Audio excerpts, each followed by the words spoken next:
Kabupaten Buru Selatan dan Maluku Tenggara butuh pelabuhan pendaratan ikan.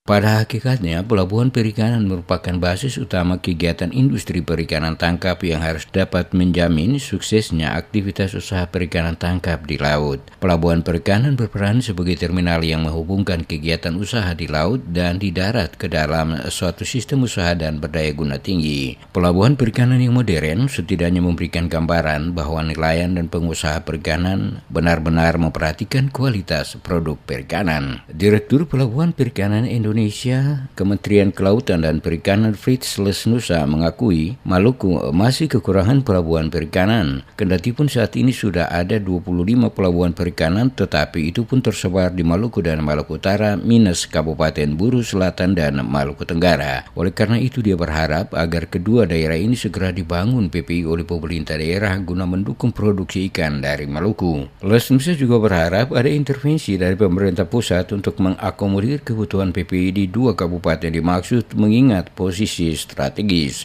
Di Maluku itu ada jumlah pelabuhan seluruhnya 25 pelabuhan, baik Maluku maupun Maluku Utara.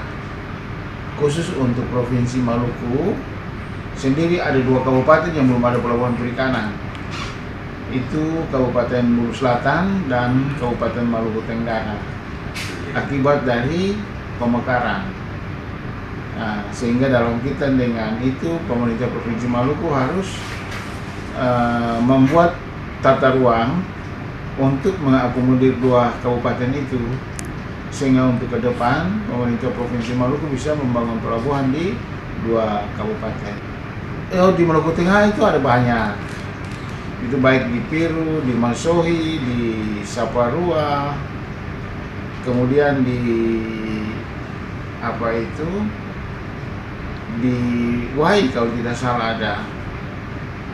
Ia menambahkan potensi di daerah tidak bisa berkembang karena sulitnya akses transportasi, mengingat Maluku terdiri dari pulau-pulau, paling tidak infrastruktur transportasi seperti pelabuhan dan bandara. Bandara yang paling penting jelasnya dibutuhkan untuk bisa melakukan ekspor langsung produk ikan ke berbagai negara. Saat ini Maluku ada 9 pelabuhan perikanan yang masuk dalam lumbung ikan nasional.